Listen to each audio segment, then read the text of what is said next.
bak bereye. Ay balam ne için baktın bereye? Bereye bak bereye. Ne için baktın bereye? Babamın parası yok beni evlendirmeye. Edalı yarım, miskinli yarım. Onu bırak bana gel, onu yarım. Değiller biz boşanmışız. Edalı yarım, edalı yarım, miskinli. Bu söz deyim. Deməli benim ərim, həyat yoldaşım Dolça bürcüdür. Bu Dolça bürcü kimi nəsə deyirlər ona ki, bir dəqiqə, bu elə deyim ki, həm yandırsın, həm ağrıtsın. Camal yansın lan. Demək istədim. Deməli bu Dolça bürcləri çox çətin bürclər, yəni belə deyiləsi deyil. Onları məcbur heç harda oturtturmaq da olmaz, heç aparmaq da olmaz, sembol də fazilin. Onun belə, o belə mülayim oturmağına baxmayın. Onun bir obruşu sifəti var. Onu görməsəz yaxşıdır. Bilirsən bu nədir? Gecənin bir aləmində boşanırsa bütün çəmədanlarını yıxsın. Bir dənə belə, corabını belə qoymasa, yıxsın, düşsün, otursun ki boşanıram. Belə xasiyyət adamda. Amma intihati şurasında boşanmamışıq. Boşananda da gizlətməyəcək, narahat olun, ama bu da olmayacaq.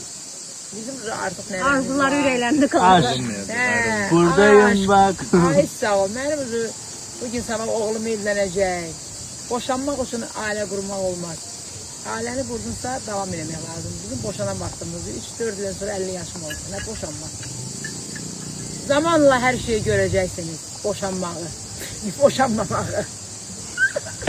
Böyle benim Nuray kızım, Humay gelip, sonra Amina Hanım gelip, bir de Nuray Gül'ün, Humay Gül'ün sürüsler gelip.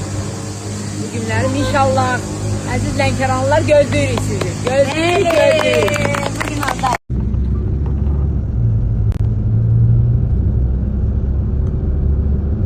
Kövrəyə baxırsınız bugün. Kövrəyə baxırsınız neydi?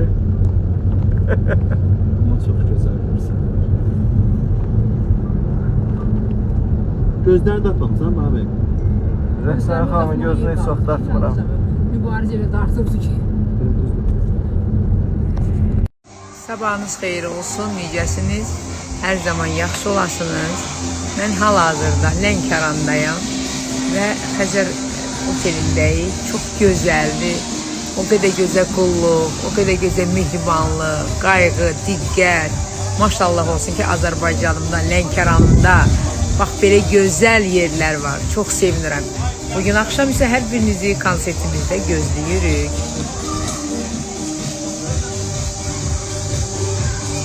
Xəzər Palace 5 yıldızlı otelimiz gözəldir, maşallah.